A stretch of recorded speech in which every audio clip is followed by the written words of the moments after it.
Hey, good morning students. I am your history and civics teacher Mr. Vaibhav sir, and today I am going to explaining you history and civics of standard 6. And here is the lesson number 1.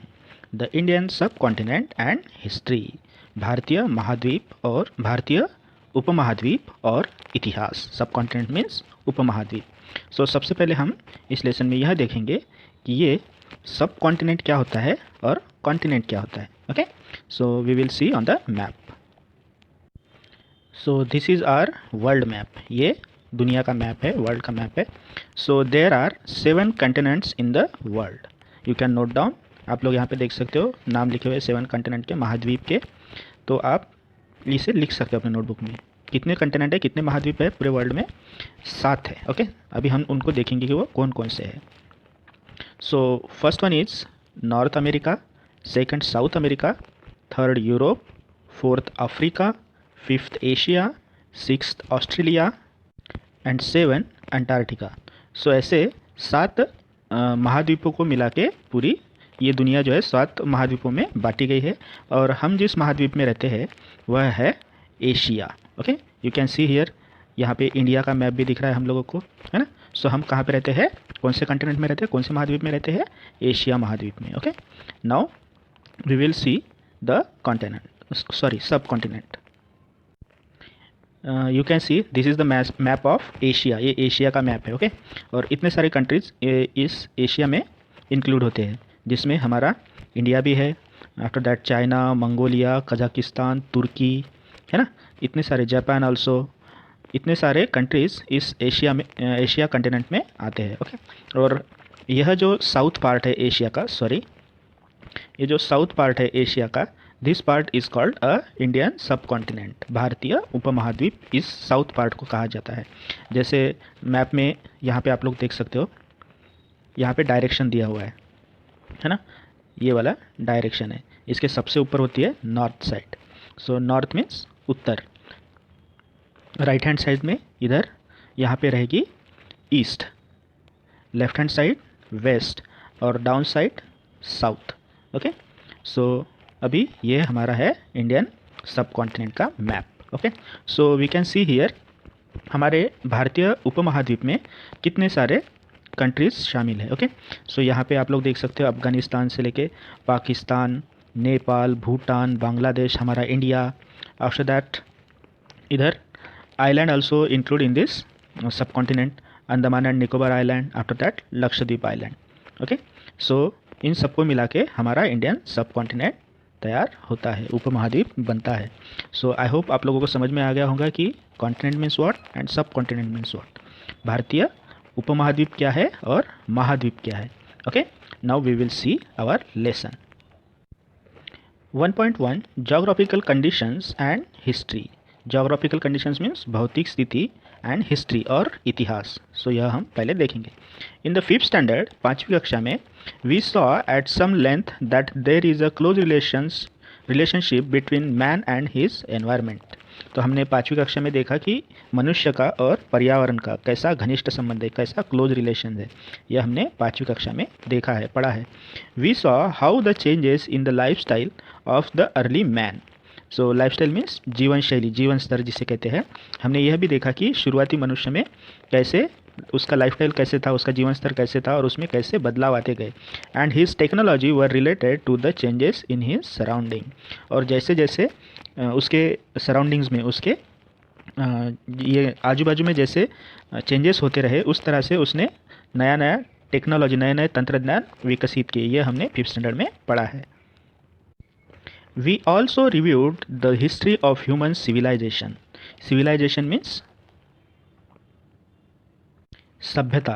Civilization means सभ्यता. Human civilization means मानव सभ्यता. We also review on the history of human civilization. हमने मानवीय सभ्यता के ऊपर भी दृष्टिक्षेप डाला, उसकी समीक्षा की in the 5th standard. Okay, from the stone age, पाषाण युग से लेके, पत्थर युग से लेके, to the agriculture civilization that flourished on the banks of reverse.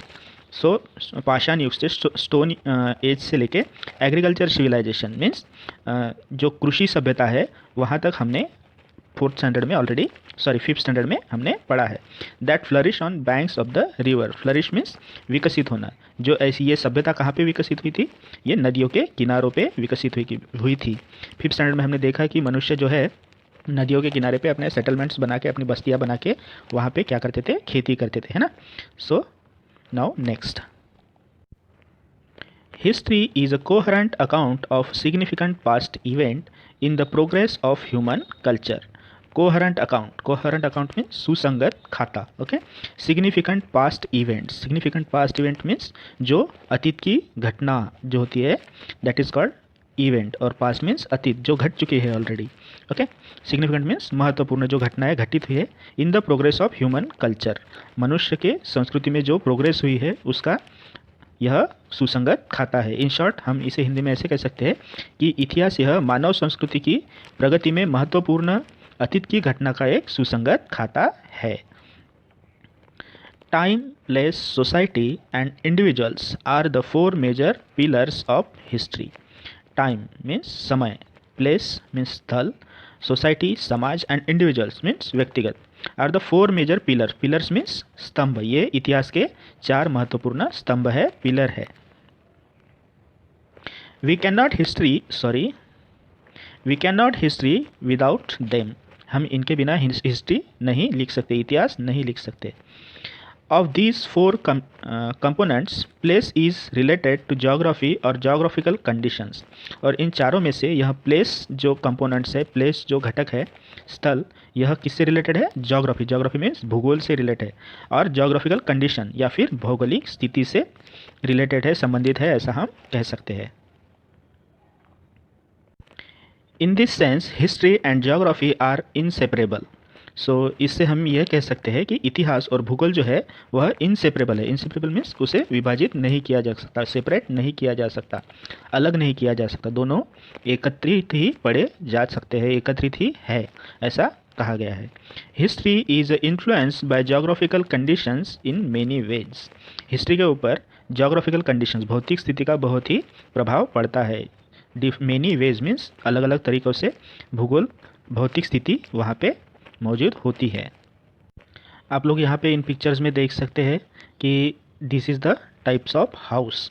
यह अलग अलग प्रकार के हाउस यहाँ पे दिख रहे हैं हम लोग को। ये अलग अलग रीजन के हिसाब से, अलग अलग जो क्षेत्र होता है उस हिसाब से घर बनाए गए हैं, है ना।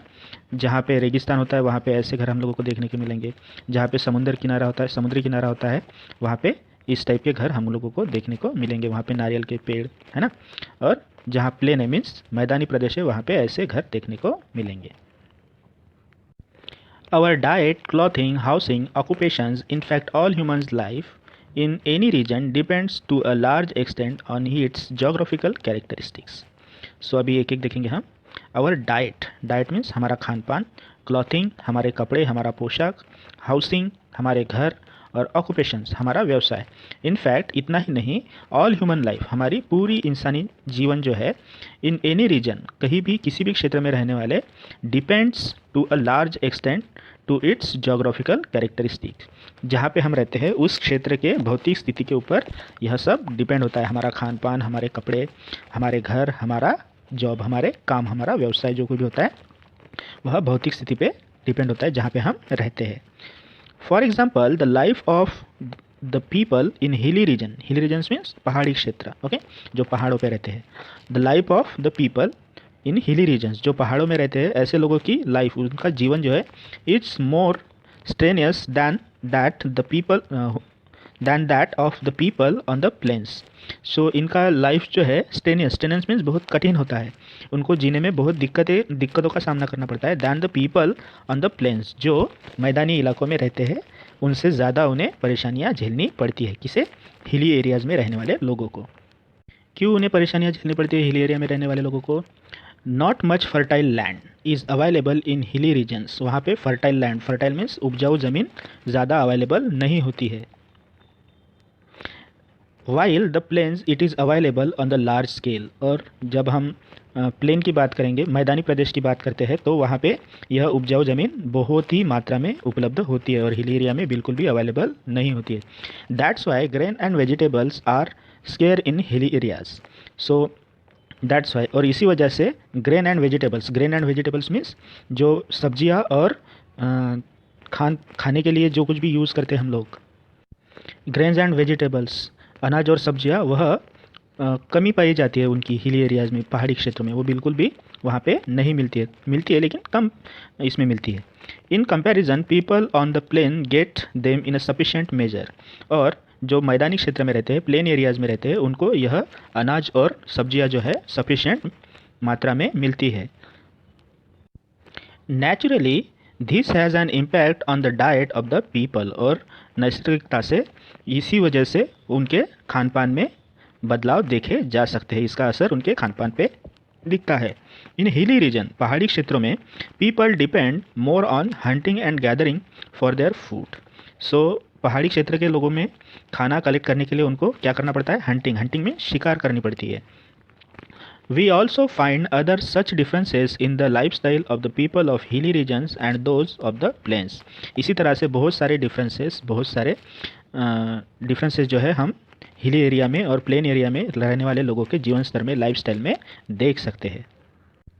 The climate, rainfall, agriculture produce, flora and fauna of the region where we live are the sources of our livelihood।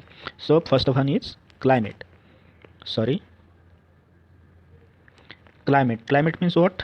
जो हमारा हवामान होता है, रेनफॉल बारिश, एग्रीकल्चरल प्रोड्यूस मीन्स खेती के जो उत्पाद होते हैं, खेती में जो कोई भी उत्पादन निकलता है, flora and fauna plants and animals जिसे कहते हैं, ऑफ द रीजन उस क्षेत्र में, वेयर वी लिव जहाँ पे हम रहते हैं, are the sources of our livelihood means हमारे रोजी रोटी। ओके, सो हम जिस एरिया में रहते हैं उसके ऊपर हमारे रोजी रोटी की जो होती है, आजीविका जो होती है, उसके ऊपर ये क्लाइमेट, रेनफॉल, एग्रीकल्चर प्रोड्यूस और फ्लोरा एंड फौना का भी बहुत महत्वपूर्ण प्रभाव पड़ता है। The lifestyle and culture of a region depends with their support. और इन सभी घटकों की वजह से ही वहाँ पे एक अलग जीवन स्तर और कल्चर में संस्कृति डेवलप होती है, ऐसे अलग अलग रीजन में, अलग अलग क्षेत्र में। ह्यूमन सेटलमेंट मीन्स बस्तियाँ। ओके, ह्यूमन सेटलमेंट इंसानी बस्तियाँ हैव फ्लरिश मीन्स विकसित होना। Where the means of living are plentiful. इंसानी बस्तियाँ वहीं पे बसती है जहाँ पे लिविंग आर प्लेंटीफुल मीन्स जहाँ पे रहने लायक जगह है, वहीं पे यह इंसानी बस्तियाँ बसती है। इंसानी बस्तियाँ वही विकसित होती है जहाँ जीने के साधन भरपूर है, ऐसा इसका कहना है। Okay, over a period of time this settlements develop further into villages and towns. और ऐसे छोटे छोटे बस्तियाँ आगे चल के डेवलप होके, विकसित होके क्या बनती है? विलेज एंड टाउन्स, गाँव और शहरें बनती है।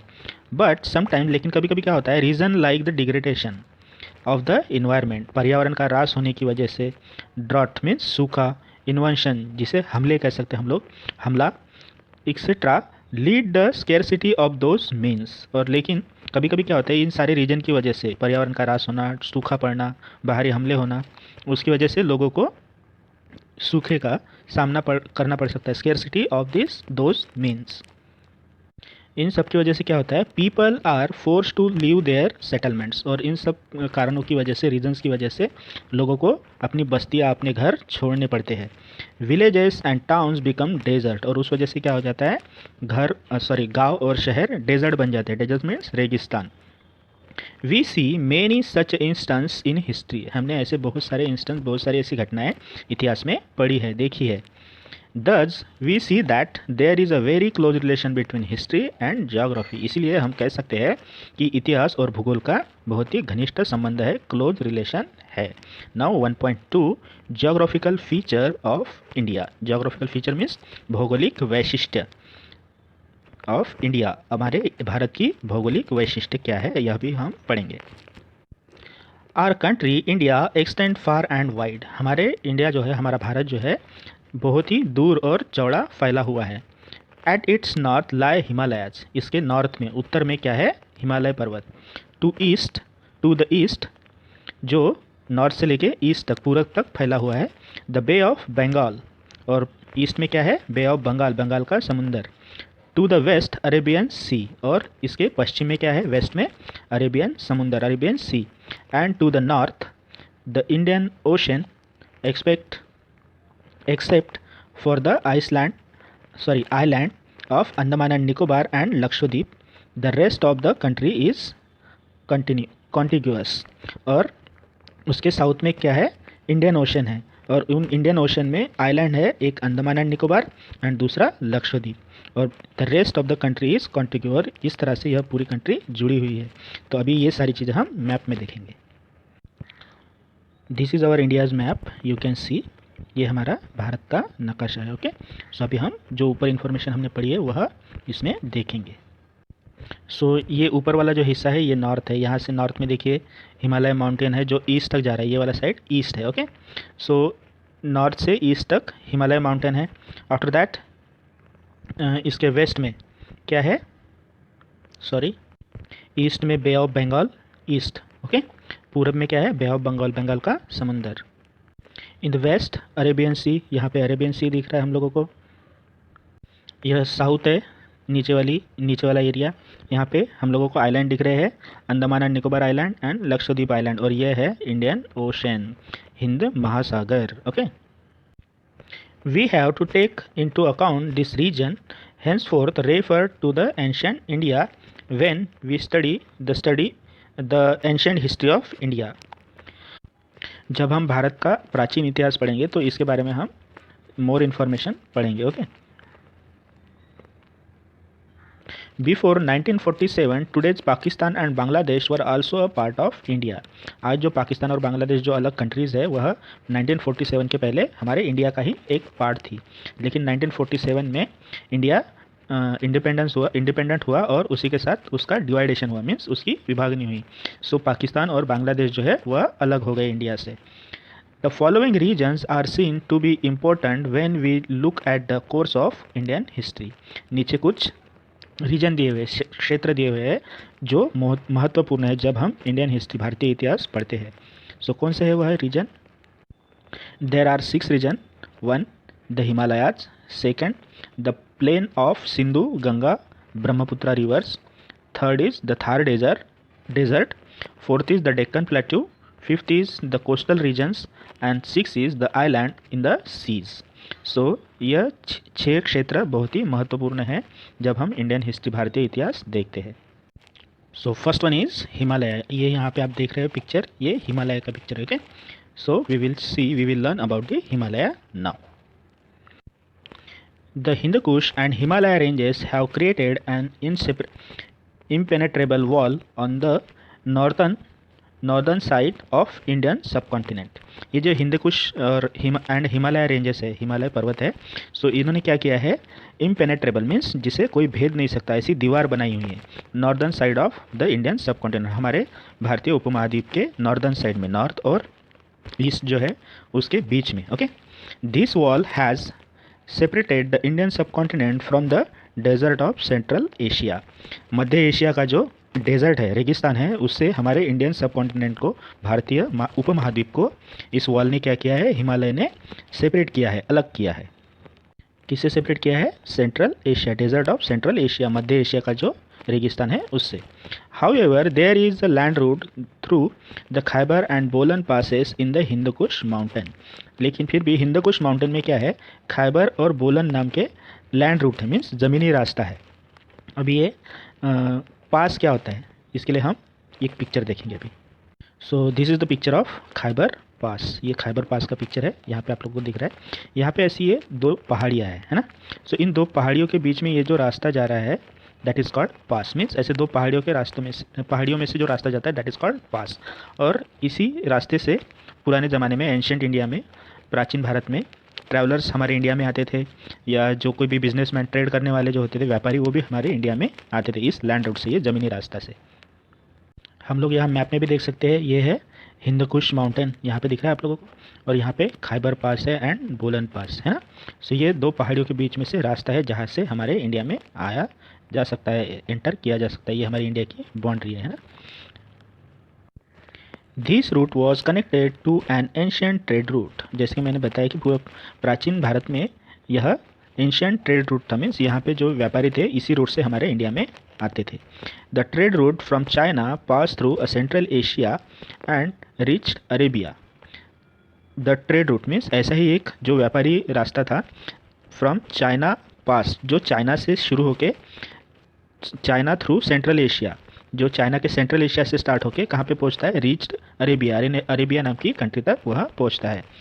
It is known as the silk route और सिल्क रोड, और उस रोड को नाम दिया गया है सिल्क रूट और सिल्क रोड। सिल्क मीन्स मलमल, मलमल जो होता है मलमल का कपड़ा, सो उस कपड़े की वजह से इसको सिल्क रूट या सिल्क रोड नाम दिया गया है।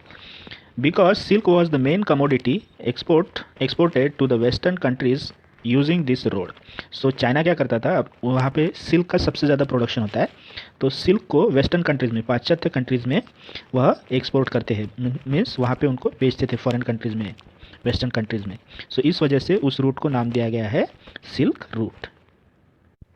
The route through the passes was used by many foreign vendors to enter ancient India। और इसी रूट का बहुत सारे फॉरेन एवेंडर्स मीन्स जो प्रवासी थे वह क्या करते थे, इंडिया में एंटर होने के लिए, आने के लिए यूज़ करते थे। Many foreign travellers also came to India by this route. और बहुत सारे फॉरेन के जो ट्रैवलर्स थे, जो जिसे हम प्रवासी कह सकते हैं, वह हमारे इंडिया में इसी रूट से आते थे। Now second number the plains of Sindhu Ganga Brahmaputra. Sindhu Ganga और ब्रह्मपुत्रा यह हमारे इंडिया की 3 महत्वपूर्ण नदियाँ है। प्लेन मीन्स इनका मैदानी प्रदेश। The region consist of basins of this 3 big rivers Sindhu Ganga Brahmaputra and their sub tributaries. So हमारा इंडिया जो है, हमारे इंडिया की यह क्या है, 3 महत्वपूर्ण नदियाँ है और इनकी ट्रिब्यूटरीज मीन्स उनकी उपनदियाँ भी है।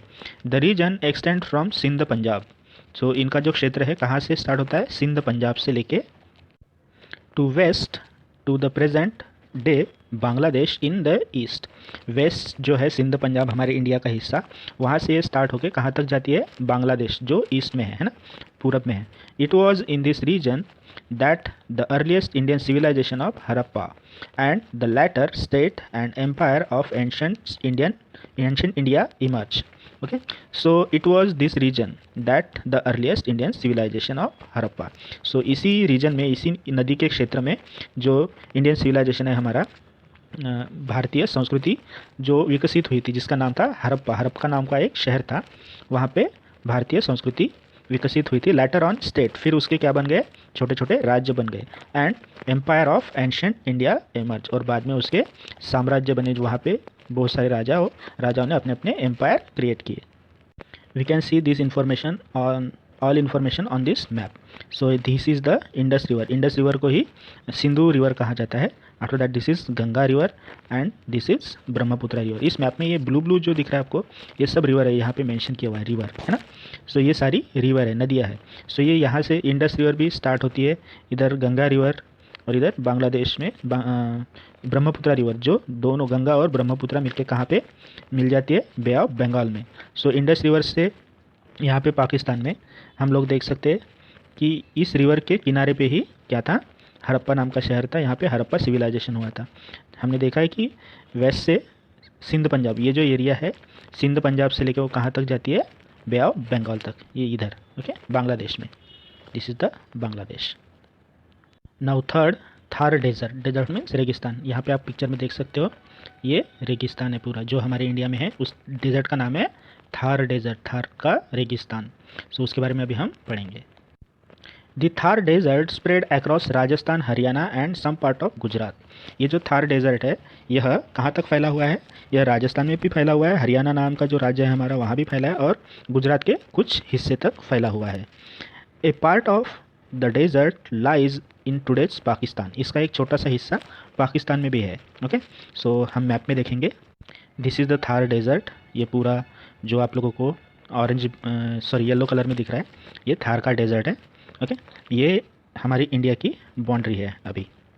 सो हम लोग देख सकते हैं यहाँ से ये हमारा पंजाब, हरियाणा और गुजरात में फैला हुआ है, और इसका ये जो छोटा सा हिस्सा जो दिख रहा है यह पाकिस्तान है। यहाँ पे दिख रहा है ना पाकिस्तान। सो इसका थोड़ा सा पार्ट पाकिस्तान में भी है। The desert has the Sutlej river to its north. इसके नॉर्थ में, उत्तर में कौन सी रिवर है, Sutlej river. The Aravalli mountain range to its east. इसके पूरब में अरवली रेंज है, अरवली माउंटेन पहाड़ है। The Rann of Kutch to its north, its south. इसके दक्षिण में क्या है, कच्छ का रन है। And the Indus means Sindhu river to its west, और इसके वेस्ट में पश्चिम में कौन सी रिवर है, Sindhu river, Indus river. We will see on the map. So we can see here north में सतलज रिवर उत्तर की तरफ है ना, आफ्टर दैट वेस्ट में इंडस रिवर है, यहाँ पे दिखाई दे रही है हम लोगों को, हियर अरवली माउंटेन रेंज, और इधर साउथ में कच्छ का रन है। Okay, the Ghaggar river that originated in Himachal Pradesh reaches the Thar desert. जो हिमाचल प्रदेश से घग्गर नाम की रिवर निकलती है, उस वहाँ से शुरू होती है ये रिवर, वहीं से निकलती है। सो वो कहाँ तक पहुँचती है, इस थार डेजर्ट तक पहुँचती है। इट इज़ नोन एज हरक्का इन पाकिस्तान, पाकिस्तान में इसी घग्गर रिवर को हरक्का के नाम से जाना जाता है। Its course in Rajasthan and Pakistan has now dried up. यह बहते बहते राजस्थान तक ही क्या हो जाती है, सूख जाती है, सॉरी राजस्थान में ही सूख जाती है, जिसकी वजह से पाकिस्तान में यह क्या है, पूरी तरह से सूख चुकी है। Many sites of the Harappan civilization are situated along the now dry course of the river। पुराने ज़माने में हमने देखा था कि सारी जो सिविलाइजेशन थे वह नदियों के किनारे पे ही डेवलप हुई थी। हड़प्पा सिविलाइजेशन भी उसी में से एक है, हड़प्पा सभ्यता। सो वह भी रिवर के किनारे पे ही डेवलप हुई थी, लेकिन अभी क्या हुआ है, कुछ रीज़न की वजह से ये रिवर सभी के सभी ड्राई हो चुकी है, सूख चुकी है।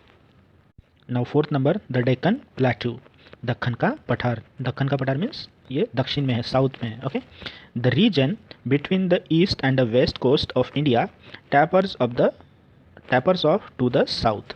जो ईस्ट और वेस्ट के बीच का हिस्सा है हमारे इंडिया का, और साउथ मीन्स दक्षिण के थोड़ा ऊपर, टैपर्स ऑफ द साउथ, दक्षिण के ऊपर का, that is called the Deccan plateau. Okay, उसे क्या कहा जाता है, दक्कन का पठार कहा जाता है। We can see on this map, ये ब्राउन वाला जो एरिया दिख रहा है ये डेक्कन ऑफ प्लेट्यू है, यहाँ पे लिखा हुआ है डेक्कन प्लेट्यू, है ना। We can see here Deccan plateau लिखा हुआ है। ओके, सो इसके इंडिया के वेस्ट और ईस्ट के बीच में ये जो ज़मीन है, ठीक है, ये ब्राउन ब्राउन ज़मीन है पूरी। सो इस एरिया को कहा जाता है Deccan plateau. Okay, this region has the Arabian sea to its west, और इस डेक्कन प्लेट्यू के वेस्ट में क्या है, Arabian sea. The Indian ocean to the its south, इसके दक्षिण में हिंद महासागर है, and the bay of Bengal to its east, और इसके पूरब में, ईस्ट में बे ऑफ बंगाल, बंगाल की खाड़ी है। The region thus bound by the sea on 3 sides, और यह जो ज़मीन है, यह जो क्षेत्र है, समुंदर से तीनों तरफ से घिरा हुआ है। इज कॉल्ड अ पेनिसुला, और इसी वजह से इसे क्या कहा जाता है, पेनिसुला कहा जाता है। So we will see on the map. हम लोग देख सकते हैं यहाँ पे ईस्ट में क्या है, बे ऑफ बंगाल, ये पूरा ब्लू जो दिख रहा है हम लोगों को, ये पानी है। ओके, रिवर्स एंड समुंदर जिसे कह सकते हैं, सीज है पूरे। सो ये ईस्ट में बे ऑफ बंगाल, वेस्ट में अरेबियन सी, एंड इधर साउथ में इंडियन ओशन, ये तीनों तरफ से क्या हुआ है, समुंदर से घिरा हुआ है ये डेक्कन प्लेट्यू, है ना। सो इस वजह से इस एरिया को क्या कहा जाता है, पेनिसुला कहा जाता है। A major part of the Indian peninsula is occupied by the Deccan plateau, और इस डेक्कन प्लेट्यू का बहुत सारा जो हिस्सा है वह इस इंडियन पेनिसुला ने कवर्ड किया हुआ है। The mountain ranges of the Vindhya and Satpura are located to its north of the Deccan plateau. इस डेक्कन प्लेट्यू के नॉर्थ साइड में माउंटेन रेंज है, मीन्स पहाड़ियाँ है, कौन सी है, विंध्य एंड सातपुड़ा, विंध्य और सातपुड़ा नाम के माउंटेन्स रेंज इसके नॉर्थ में है। The Sahyadri mountain ranges are to its west, और सह्याद्री जो माउंटेन रेंज है, सह्याद्री की जो पहाड़ियाँ है वह कौन से एरिया में, वेस्ट में, पश्चिम में। They are also known as western Ghat, और उन्हें क्या, किस नाम से जाना जाता है, सह्याद्री माउंटेन को वेस्टर्न घाट, पश्चिमी घाट के नाम से जाना जाता है। The west of the Sahyadris is the coastal region of Konkan and Malabar. So यहाँ पे जो कोस्टल रीजन है, मीन्स जो क्षेत्र है सह्याद्री में, उसे कोकन एंड मलबार के नाम से जाना जाता है। The mountain on the eastern side of the Deccan plateau are known as the eastern Ghat, और डेक्कन प्लेट्यू के ईस्ट साइड में, पूरब एक के साइड में जो माउंटेन्स है उसे ईस्टर्न घाट मीन्स पश्चिमी घाट, सॉरी पूर्वीय घाट के नाम से जाना जाता है। We can see on the map. So ये है वेस्ट एरिया, सो यहाँ पे कौन सा है, वेस्टर्न घाट है। ओके, और ये है ईस्ट एरिया, सो इसको ईस्टर्न घाट के नाम से जाना जाता है। ओके, यहाँ पे वेस्ट में जो है विंध्या एंड सातपुड़ा रेंजेस है, और ये जो है ये नॉर्थ में, सॉरी, और वेस्ट में यहाँ पे है सह्याद्री माउंटेन, और यहाँ पे जो कोस्टल रीजन है इसको कहा जाता है Konkan.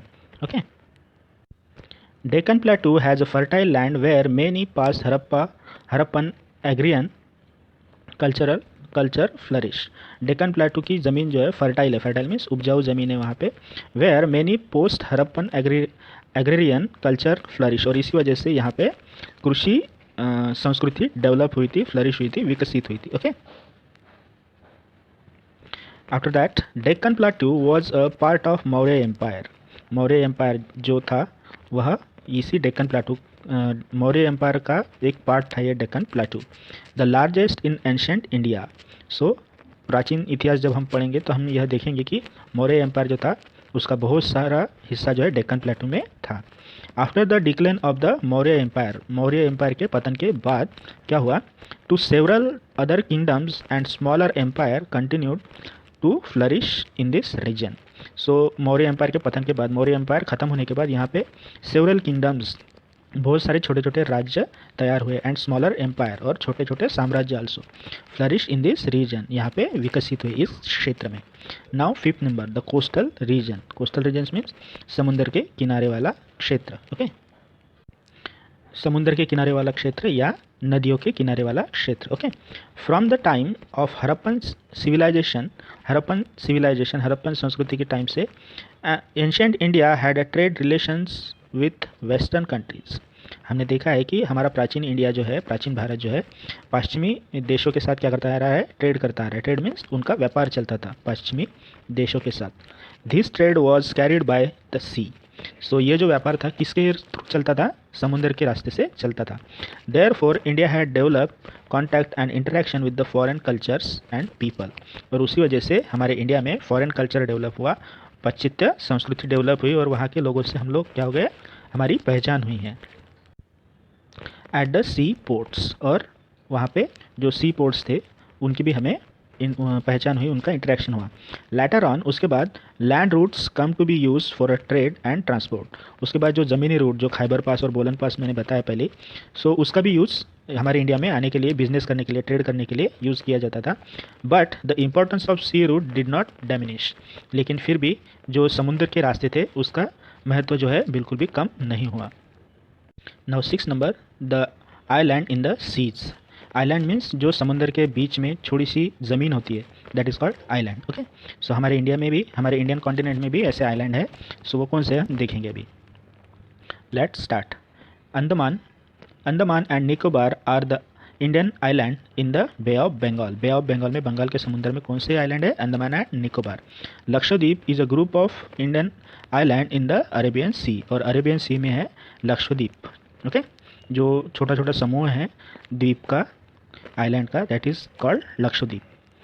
The location of this island may have been important in ancient sea trade. पुराने ज़माने में एंशिएंट सी ट्रेड मीन्स प्राचीन भारत में जब व्यापार होते थे तो इनका भी, इन छोटे छोटे आइलैंड का भी इम्पोर्टेंस बहुत ज़्यादा था, महत्वपूर्ण आइलैंड थे ये। We can see here in the map, this is the bay of Bengal, Bengal का समुंदर, और यहाँ पे ये Andaman and Nicobar island, this is Arabian sea, और यहाँ पे ये छोटे छोटे आइलैंड है जो लक्षद्वीप के नाम से जाने जाते हैं। Okay, the manuscript, manuscript means हाथ से लिखे गए ग्रंथ, हस्तलिखित जिसे कहते हैं। The manuscript periplus of the Erythraean seas, ये बुक का नाम है, पेरिथ्रियन ऑफ द एरिथ्रियन सीज, और handbook of the red sea makes a mention of Indian island. So ये जो दो ग्रंथ है, हस्तलिखित ग्रंथ है, इनमें इंडियन आइलैंड का उल्लेख किया गया है। It has been written by the unknown Greek sailor, यह एक अननोन सेलर है, मीन्स उसका नाम पता नहीं है, सेलर मीन्स जो समुद्री यात्रा करता है, ऐसा एक ग्रीक यात्री था, उसने यह बुक लिखे हुए। क्या नाम है उन बुक का, पेरिप्लस ऑफ द एरिथ्रियन और handbook of the red Sea. So this is our first part. In the second part we will see the Indian subcontinent, okay, 1.3. So for watching this video,